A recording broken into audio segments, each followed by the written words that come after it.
Have you ever wondered what the word Messiah means, what the word Christ means? Where do we even get these words from? We're starting a brand new series on the Messiah, so you don't want to miss this one. Let's go.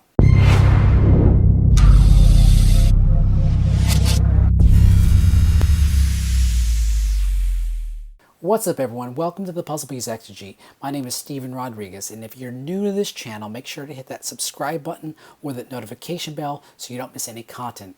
We're starting a brand new series on the Messiah, and I don't want you to miss out on anything. And I'm really excited about this. I got a lot of video ideas in mind. There's a lot to talk about.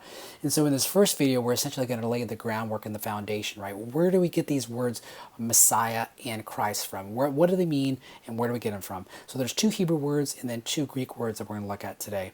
So the first Hebrew word I'm going to look at is the word Mashiach. Mashiach, and it's the verb that means to anoint or to smear. And there were a lot of things that were anointed in the Old Testament. We have things like the tabernacle or the altar, the Ark of the Covenant, right? These are all things that were called to be anointed. But we also have individuals, right? People who were chosen by God for a specific purpose and a specific service, right? People like prophets, like Elisha. Elisha was anointed, right? To be someone who was chosen by God to succeed Elijah. And then we have people like the priests, right? Aaron and his sons, who are called to be anointed. But then we have kings, and this is where we're going to spend the most of our time, right? It was the king, people like Saul and David and Solomon, kings who were chosen by God for a specific purpose and a specific service, who are anointed. And that leads us into our second word, is the Hebrew word Mashiach. So the first one is Mashiach, is the verb. Mashiach is the noun, and it means the anointed or the anointed one or the Messiah. And so often we see, people, like, again, priests were called Mashiach, right? They were the Lord's Mashiach, but also there was the kings who were more importantly seen as the Yahweh's Mashiach, right? We see that David did not want to, he had the opportunity, right, to kill Saul, but he didn't. He didn't want to lay a hand on Yahweh's Mashiach, on the Lord's anointed. And so often, and there's two places, we have to be careful when we talk about the word Mashiach in the Old Testament. And not every instance are we going to have this connotation about the Mashiach, right? It's the awaited Mashiach. More often than not, when we see this word Mashiach in the Old Testament, the specific word Mashiach, it's in reference to the anointed or the Lord's anointed.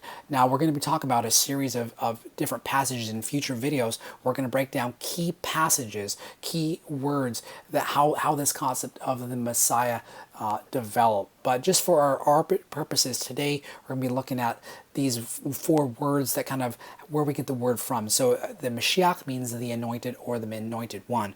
The third word we're going to look at today is the word Messiah, and it's only found twice, and only in the book of John, John 1 and in John 4. Andrew goes and finds Peter and says, we have found the Messiah, and Messiah is literally a transliteration of the Mashiach, right? So Messiah, Mashiach. And John says, oh, by the way, he translates it for us, that means Christos, which is Christ. And so that's the fourth word, is the word Christos. And which is really cool, is in the Septuagint, which is the Greek translation of the Old Testament, every instance of the word Mashiach, right? We talked about that noun Mashiach is the word Christos. So before the Word made flesh, before Jesus, was on the scene in Nazareth, or in Galilee, the word Christos was already being used for Mashiach.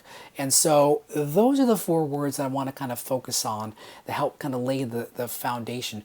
In future videos, we're going to be talking about key passages. We're actually going to be talking in my next video. I'm going to try to do other series of words. There's words like branch, words like scepter, words like son. These are all important words that help to develop this concept of the Messiah. And so these first four words were just where we get the word Messiah from, where we get the word Christ from, right? It means the anointed or the anointed one. And that's essentially what Christ means, the anointed one, because it's essentially literally what was used in the Septuagint. So make sure to hit that subscribe button again, that notification bell again, so you don't miss any content, any new videos on the Messiah, because we're going to be hit the ground running, and it's going to be some good stuff. I don't want you to miss it. So until next time, guys, keep putting those puzzle pieces together. God bless.